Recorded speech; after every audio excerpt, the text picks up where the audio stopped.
Bonjour à toutes et à tous et merci d'être venus assister à la présentation et la dédicace de l'ouvrage d'Élodie Cassan intitulé Le langage de la raison de Descartes à la linguistique cartésienne, paru en mars 2023 aux éditions Vrin dans la collection Problèmes de la raison. Et avant de laisser la parole à Élodie Cassan, je tiens, au nom de la librairie et des éditions Vrin, à remercier Opium Philosophie, une association étudiante interuniversitaire qui promeut la diffusion, la réflexion et l'expression philosophique et qui est partenaire de cette présentation, qui sera filmée par leurs soins. Et la présentation du livre par son autrice durera une trentaine de minutes, après quoi nous laisserons la parole au public pour les éventuelles questions avant la séance de dédicace. Élodie Cassan, bonjour. Bonjour Émilie Brusson. Est-ce que vous pourriez nous présenter et nous expliquer un peu le projet de votre livre, Le langage de la raison de Descartes à la linguistique cartésienne? Oui, avec plaisir. Donc moi je suis chercheuse en histoire de la philosophie moderne, je suis professeure de philosophie en classe préparatoire et le projet dans le livre, c'est de répondre à une question que je trouve primordiale et que je voulais traiter depuis la fin de ma thèse qui portait sur le jugement chez Descartes. Et cette question, c'est la suivante. On pourrait dire par-delà une approche de la philosophie qui serait seulement académique, de nos jours, qu'est-ce que Descartes nous donne les moyens de penser qui soit utile pour la pratique dans ce qu'elle a de plus quotidien, quand il écrit que la raison est un instrument universel qui peut servir en toutes sortes de rencontres.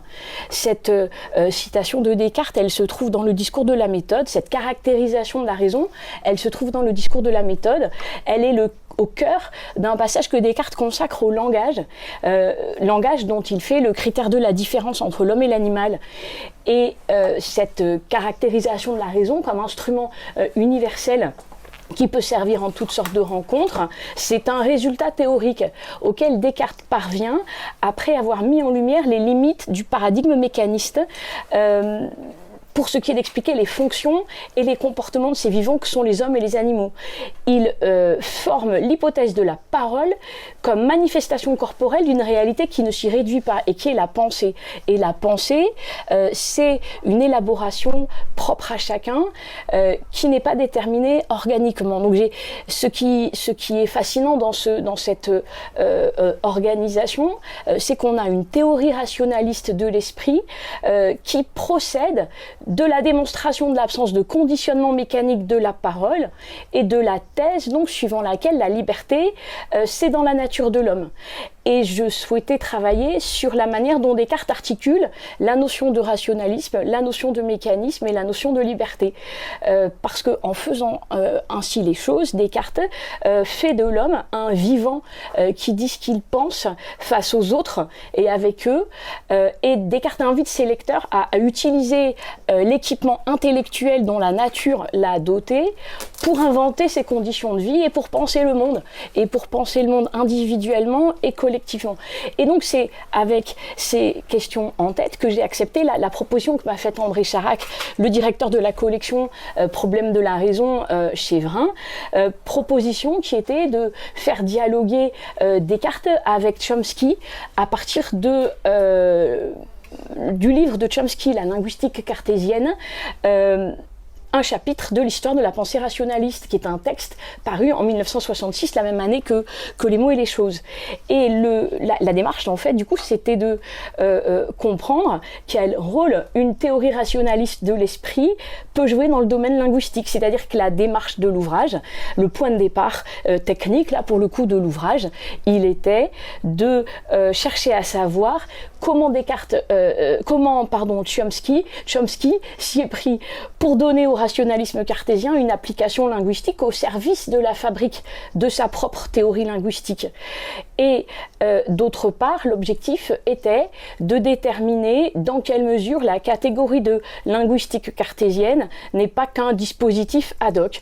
Ce que je défends dans l'ouvrage, c'est que Chomsky rend la philosophie cartésienne plus intelligible en éclairant d'un jour nouveau le rapport de Descartes au langage. Voilà donc le projet, d'où il vient et quelle est sa substance. Merci beaucoup. Et alors peut-être préciser qui est Noam Chomsky en tant que figure philosophique et médiatique du XXe et du XXIe siècle. C'est un intellectuel qui est une figure majeure du monde contemporain. C'est un linguiste qui est l'auteur d'une théorie qui s'appelle la grammaire générative. Il est vivant encore, il est professeur émérite au MIT à Boston, et c'est aussi un intellectuel engagé dans la sphère publique depuis la guerre du Vietnam qu'il a dénoncé. Et dans le livre, moi je travaille sur ces deux aspects de l'œuvre de Chomsky, parce que je me consacre au lien de ces deux volets du travail de Chomsky avec Descartes. Ça veut dire, d'une part, pour la partie linguistique de Chomsky à proprement parler, il a une approche naturaliste de la linguistique. C'est-à-dire que Chomsky, en linguistique, son problème n'est pas, on pourrait dire, la performance, c'est-à-dire l'emploi effectif de la langue dans les situations concrètes, plutôt que la question de la performance. Lui, il va traiter la question de la compétence mentale dont le locuteur doit pouvoir disposer pour produire et pour interpréter du discours. Et c'est ça l'objet de la grammaire générative. C'est de décrire la compétence tacite du locuteur, compétence qui sous-tend la performance. Et dans le livre, ce que je montre, c'est comment il s'aide de Descartes pour construire cette théorie. Donc il s'appuie sur l'idée que l'homme n'est pas une machine. L'homme qui parle ne répond pas mécaniquement à des stimuli extérieurs. Il parle parce qu'il pense, et penser, ce n'est pas mécanisable. La pensée est toujours libre et nouvelle. C'est pour ça, c'est au nom de cette idée que Chomsky critique ChatGPT, par exemple. Et la deuxième chose, c'est que Chomsky trouve dans le nom de Descartes un instrument théorique. Le schéma cognitif cartésien inéiste lui sert pour soutenir son hypothèse cognitive, l'idée d'une base cognitive du langage. Et de là, à l'aide de Descartes, Chomsky construit l'idée que la faculté de langage est innée. Donc ça, c'est pour le volet linguiste. Et pour l'autre volet que Chomsky ne connecte pas strictement au premier, le volet politique, dénonciation, opposition à la guerre du Vietnam, il arrive donc dans les années 60, et au moment même où cette position, Chomsky l'a construit, il réfléchit sur la responsabilité des intellectuels. Et il défend l'idée que l'intellectuel doit rendre public les mensonges des gouvernements, doit analyser leurs actions, et à partir de là, il analyse l'idéologie impérialiste américaine, l'économie politique des médias de masse. Et dans le livre, je montre quel usage il fait de la référence à Descartes pour justifier sa construction de l'idée d'intellectuel, et comment il mobilise la notion de bon sens qui pourtant n'est pas construite par Descartes dans ce contexte-là, comment il la mobilise pour inviter ses lecteurs à ne jamais se cacher derrière la posture du spécialiste. Je ne suis pas spécialiste, donc je ne sais pas. Non, dans le travail de Chomsky est de soutenir que on peut... il appelle Descartes pour dire que tout homme, tout citoyen peut regarder les choses avec un esprit ouvert. Et donc Descartes devient une arme de résistance contre une certaine construction idéologique. Merci beaucoup. Et alors, vous avez déjà répondu un peu à ma question, donc pourquoi ce retour à Descartes pour un linguiste contemporain? Mais on peut peut-être prolonger en parlant des enjeux finalement anthropologiques et politiques de votre ouvrage. Oui, bien sûr. Bien sûr, en effet, il fait droit à ce qu'il y a à penser chez Descartes en matière de linguistique. Il le justifie méthodologiquement en disant on peut utiliser l'histoire de la philosophie sans être soi-même un historien de la philosophie. Et les concepts des auteurs du passé peuvent servir dans un contexte nouveau. C'est ça la progression, c'est ça la science, c'est ça l'histoire de la science. On teste l'efficacité de concepts dans la science établie dans d'autres domaines scientifiques. Ça, il le raconte dans un débat avec Foucault. Et s'il entreprend cette démarche, c'est qu'il y a des enjeux anthropologiques en effet et des enjeux politiques qui sont très très conséquents. Et en gros, sur le plan anthropologique, ce que montre Chomsky, c'est comment c'est que le concept cartésien d'homme est plus complexe que ce qu'on pensait qu'il était. C'est par là, l'entrée est par là. Et, pardon, je me permets, mais il se trouve que je connais cette personne, évidemment. Sinon, je n'aurais pas osé interrompre. Et donc, on parlait des enjeux. On parlait des enjeux anthropologiques, oui. Et la manière dont Chomsky lit Descartes, elle est fondamentale. Elle revient à rattacher l'approche cartésienne du propre de l'homme à la question qui engendre cette thèse. Et la question, c'est qu'est-ce qui est déterminable mécaniquement et qu'est-ce qui n'est pas déterminable mécaniquement. Et c'est de cette question qu'émerge la construction du concept d'homme par Descartes. Et en soulignant, en mettant en lumière la question qui engendre la conception cartésienne de l'homme, Chomsky extrait Descartes d'une histoire de la subjectivité. L'homme n'est pas qu'une pure intériorité. L'homme est un être qui ne perd jamais le monde de vue. Et c'est pour ça qu'il n'a pas à réinventer l'intersubjectivité dans les méditations métaphysiques, contrairement à ce qu'on soutient souvent. Et Dieu n'est pas le premier interlocuteur rencontré par l'esprit d'après Descartes. Ça c'est donc pour l'aspect anthropologique. Et pour ce qui est de l'aspect politique, ce que je soutiens dans l'ouvrage, c'est que Descartes ne se contente pas de montrer que la créativité linguistique, c'est un élément de la liberté de l'homme, par différence avec l'animal machine, mais qu'il s'interroge sur ce en quoi consiste un usage averti de la liberté, en tant que celle-ci se caractérise d'après lui comme absence de détermination par la nature. Et dans cette perspective, j'analyse comment Descartes reprend le topos d'Aristote de l'homme comme animal politique. L'homme, il est un animal politique parce qu'il dispose du langage, comme il parle, il peut prendre position, c'est essentiel politiquement parce que ça permet de se mettre d'accord sur les termes de la vie en commun. Donc ça c'est le point de départ qui est que le rôle de la parole dans la construction politique de la vie des hommes en communauté. Et ce que je suggère, c'est que la manière qu'a Descartes de faire du langage le propre de l'homme, en abordant l'homme comme espèce vivante, le conduit à aller plus loin qu'Aristote. C'est-à-dire parce qu'il déplore l'usage précipité, prévenu que les hommes font de leur capacité à dire ce qu'ils pensent.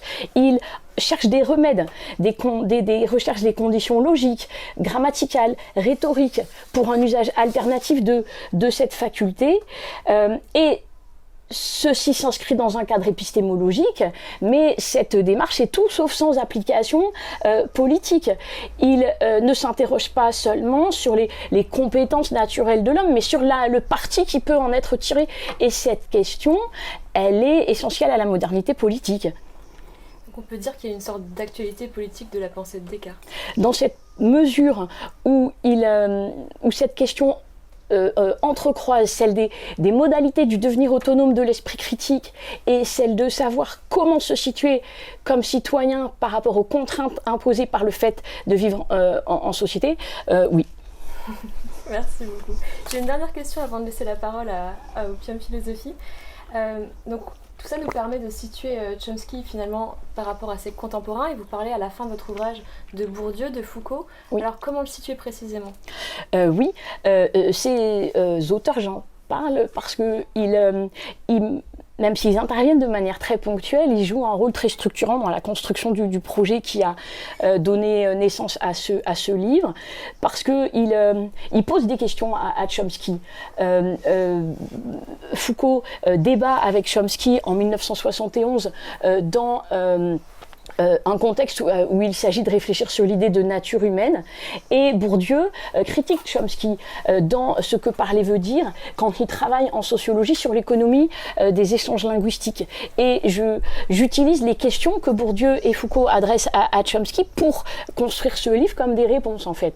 Donc la question de Bourdieu, elle est, d'une certaine manière, tout l'ouvrage revient à répondre par la négative à la question que Bourdieu pose à Chomsky. La question de Bourdieu, c'est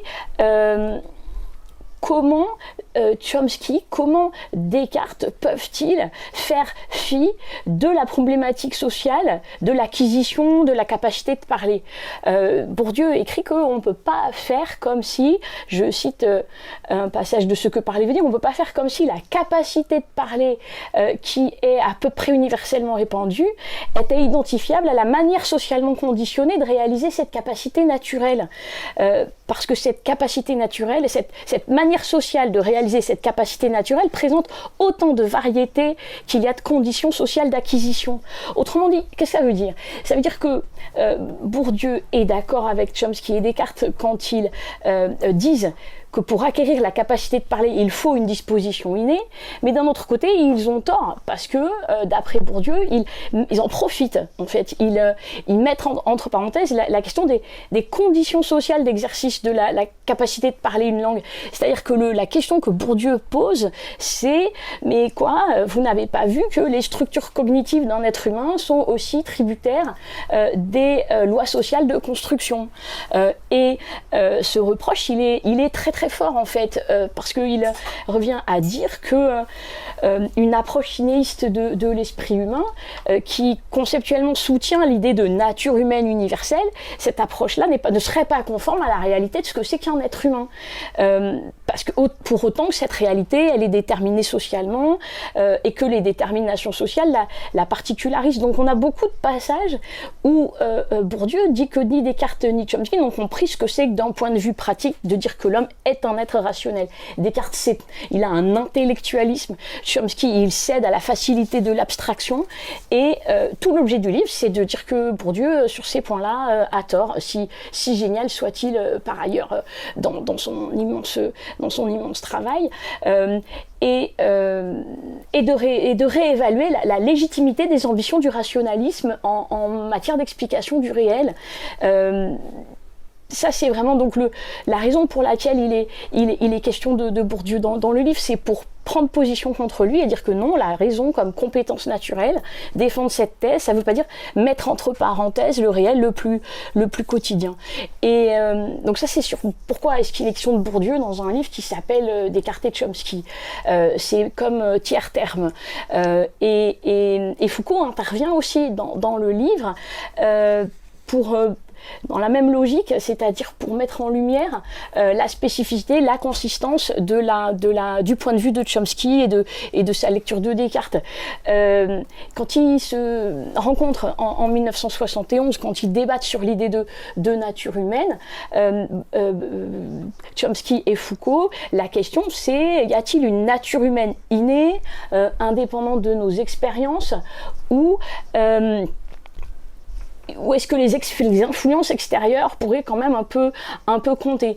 Et ce débat, il a lieu après les mots et les choses, après l'écriture de la linguistique cartésienne, et dans les mots et les choses, il y a l'idée que l'homme, ça n'existe pas avant la fin du XVIIIe siècle. C'est pour le dire vite, les philosophes du XVIIe siècle, ils s'intéressent à l'esprit humain, nous dit Foucault, seulement pour autant qu'il donne les moyens à l'homme de connaître la nature. Et les philosophes du XVIIe siècle, en pensant l'homme comme esprit pensant, finalement ne font pas de ce sujet qu'il connaît un objet pour le savoir. Le travail de Chomsky sur Descartes permet de discuter Foucault, puisque ce que Chomsky va chercher chez Descartes, c'est véritablement une théorie de l'homme. Et il s'en sert pour construire lui-même sa propre théorie linguistique. Il montre ainsi que la consistance de l'approche cartésienne de l'être humain en montrant en particulier en défaisant l'idée que Descartes serait dans une histoire de la subjectivité. L'homme se définit par sa capacité à prendre position.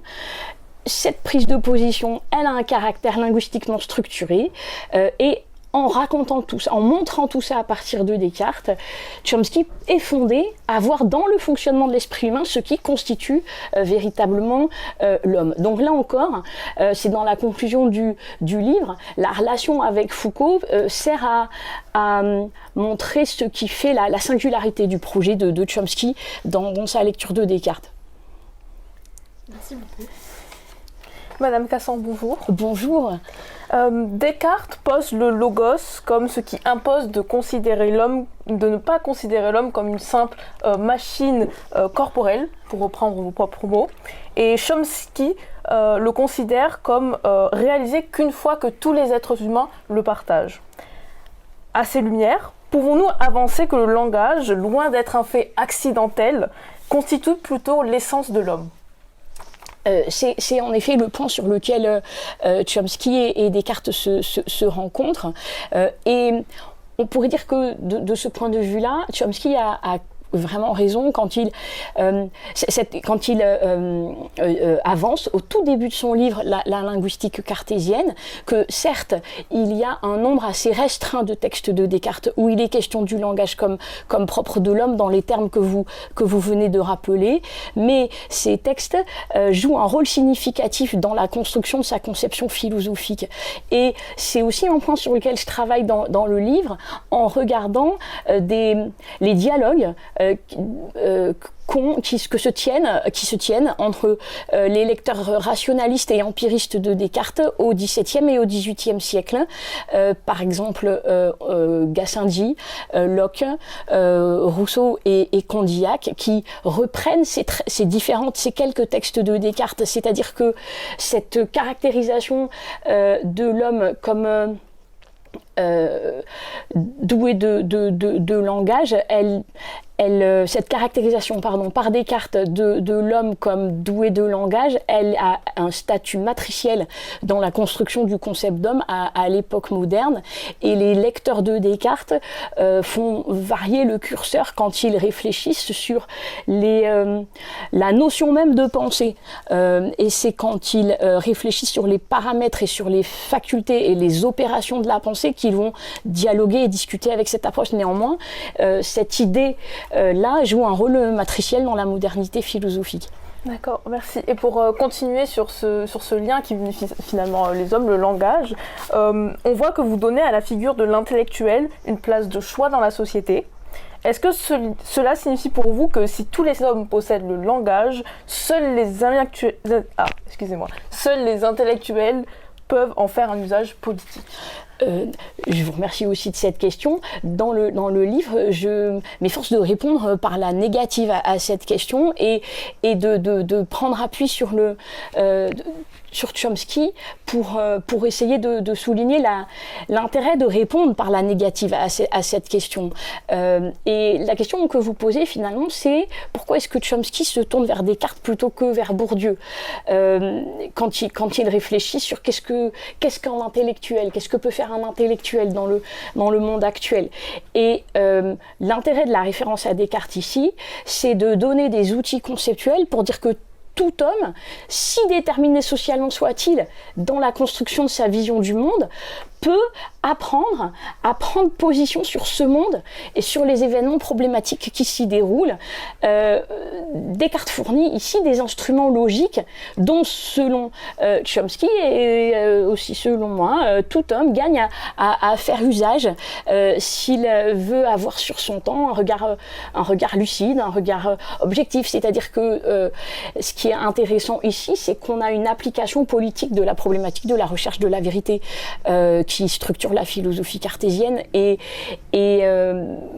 Descartes est ici convoqué comme un outil pour souligner l'urgence de ne plus faire de confusion entre science et idéologie.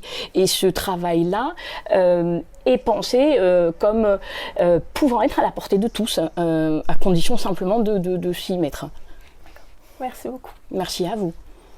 Et peut-être pour conclure, une question sur l'actualité en fait, de la pensée du XVIIe siècle, qui est l'objet de la collection Problèmes de la raison. Vous vous inscrivez dans un réseau international de penseurs. Alors, est-ce que vous pouvez nous préciser un peu cette inscription ? Oui, bien sûr. En effet, plusieurs des passages de ce livre ont été réalisés grâce à des voyages à l'étranger, grâce à des échanges avec des chercheurs à l'étranger. Donc ça, c'est un point essentiel du point de vue de la... C'est anecdotique à certains égards, mais du point de vue même pour moi de la matérialité de l'écriture, ce travail n'aurait pas été possible sans ces différents échanges. Et sur le fond, l'idée ici, elle est la suivante. Quand on regarde, comme j'essaye de le faire, quand on regarde comment Chomsky ancre sa linguistique dans une anthropologie organisée autour d'une théorie rationaliste de l'esprit, on voit un champ de problèmes d'ordre logique qui sont explorés par Descartes, mais qui sont souvent placés au second plan par ses interprètes, alors qu'ils sont essentiels à l'intelligibilité de son projet philosophique. Et entreprendre ce travail de mise en lumière de ces problèmes d'ordre logique s'inscrit dans un mouvement en cours dans les recherches en philosophie du XVIIe siècle qui consiste à écrire l'histoire philosophique de la logique de l'âge classique. Ce sont des travaux qui se font notamment dans le monde anglo-saxon, et l'idée c'est de dire que de nombreux auteurs de l'âge classique réfléchissent sur la manière dont l'esprit travaille pour explorer la nature. Ils ont un enjeu anthropologique, c'est pour mieux comprendre le concept d'être humain et regarder comment il reconfigure le fait logique à l'âge classique permet de mieux comprendre le concept d'homme tel qu'il se construit à la même époque. Je voudrais juste faire ressortir un point qui revenait souvent dans ta présentation. Tu parlais souvent d'instrument, la raison c'est un instrument, et puis ensuite tu disais aussi même que Descartes, d'une certaine manière, c'est un instrument pour Chomsky, pour promouvoir. Et il y avait en fait derrière, et c'est un peu comme si, malgré les attaques contre l'essentialisme que cacherait le rationalisme, contre l'universalisme que cacherait le rationalisme, ta conviction profonde, c'était que, d'une certaine manière, c'est comme s'il y avait un point de vue éthique qui soutient ton propos et qui enjoint de s'approprier cet instrument. C'est vraiment ce qui ressortait assez nettement, constamment de ton propos. C'est cette idée que tout homme peut s'approprier cet instrument en prenant position, en adoptant un point de vue critique. Et donc, je voulais juste savoir si c'était, d'une certaine manière, ce point-là qui... pour toi, permettait peut-être aussi même de répondre à des attaques un peu essentialistes. Voilà, c'est effectivement l'idée derrière Descartes et Chomsky, c'est mais servez-vous-en, quoi. Raisonnez, prenez parti dans le champ politique, etc. Déjà, moi, je voudrais te remercier, Claire, et dire... que oui, de premières versions de chapitres de ce livre ont été présentés à l'étranger, mais aussi à l'université de Nanterre, dans un séminaire d'histoire de la philosophie moderne très généreux et formidable, grâce à toi. Je le mets dans le livre à la fin, mais je suis heureuse de te le dire là, entre autres. Il n'a été bon que parce que tu lui as parlé. Donc... Oui, mais en tout cas. Merci beaucoup d'avoir aidé à la fabrication de ce travail qui a été long et c'est jamais simple évidemment. Et merci d'être là. Et oui, le commentaire que tu me proposes, je m'y retrouve complètement.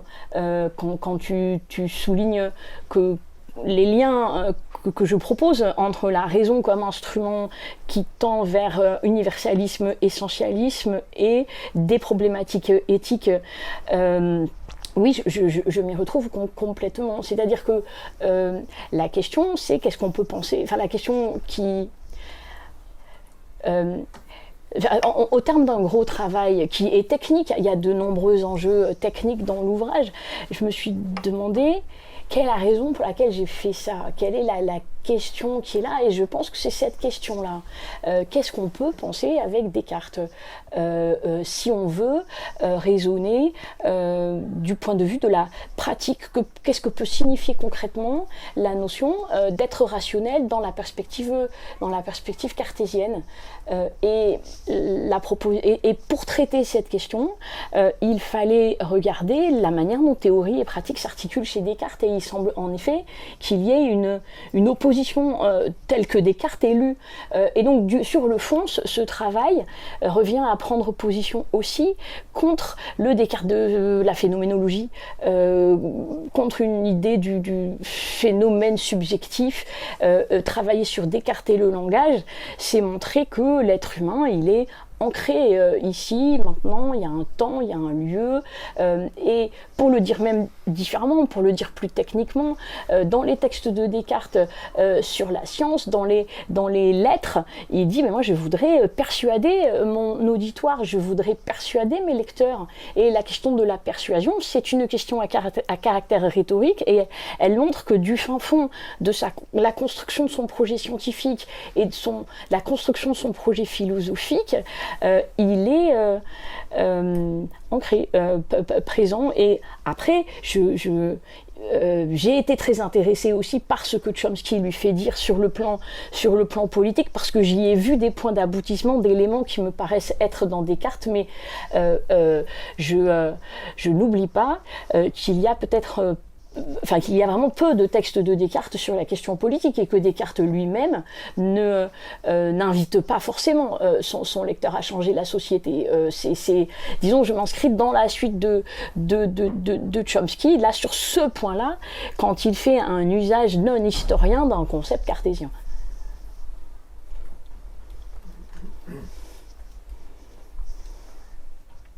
Est-ce qu'il y a d'autres questions ?